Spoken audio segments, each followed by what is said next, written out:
Oi, gente! Meu nome é Alessandra Boscovic, sou professora de Direito do Trabalho e responsável pelo canal Jus Variante. Hoje nós vamos falar sobre férias. Bem, a CLT traz uma série de regrinhas sobre esse assunto e a gente não tem a pretensão de tratar de todas elas aqui.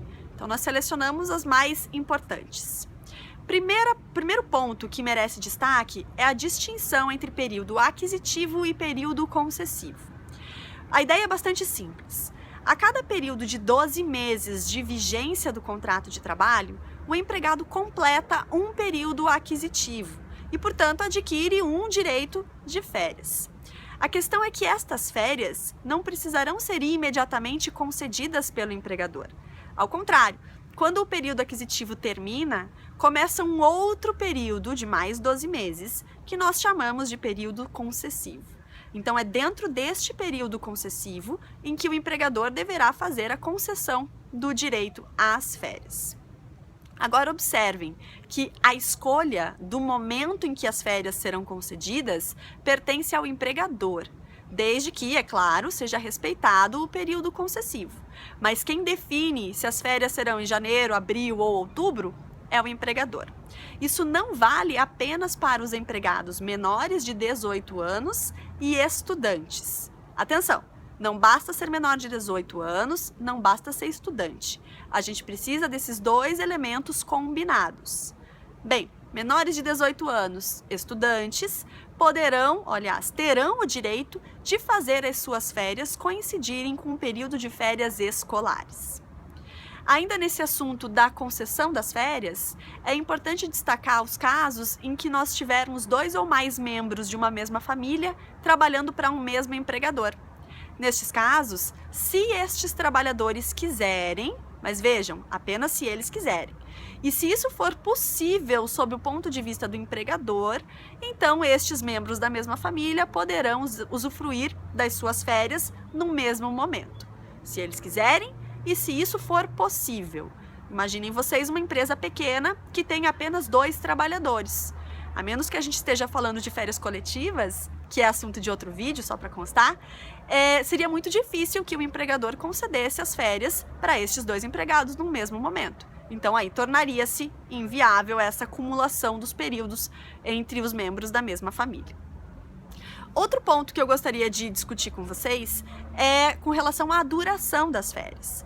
Porque a CLT distingue os empregados que trabalham em regime de tempo integral e os empregados que trabalham em regime de tempo parcial. Lembrando que regime de tempo parcial é para aqueles empregados cuja carga horária semanal não exceda de 25 horas. Bem, os empregados que trabalham em regime de tempo integral terão direito, em princípio, a 30 dias de férias. Só que o artigo 130 da CLT traz uma espécie de tabela em que as faltas injustificadas que esse empregado tenha no decorrer do ano poderão interferir na duração das férias. Vejam que o empregador, ele não pode pura e simplesmente apurar quantas faltas o empregado teve no decorrer do ano e abater do período de férias. Não. O que o empregador deve fazer é apurar o número de faltas injustificadas que o empregado tenha tido e aí, com base nesse número, ele consulta a tabela do artigo 130 e verifica qual vai ser a correspondente duração das férias. Por outro lado, empregados que trabalhem em regime de tempo parcial também terão duração de férias diferenciada, conforme o artigo 130-A da CLT. Regra geral, na melhor das hipóteses, os empregados terão direito a 18 dias de férias. Só que essa duração vai sendo reduzida na medida em que a carga horária semanal vai sendo diminuída também. Então, quanto menos horas eu trabalho por semana, menos dias de férias eu terei. Quanto mais horas eu trabalho na semana, até o limite de 25, mais dias de férias eu terei.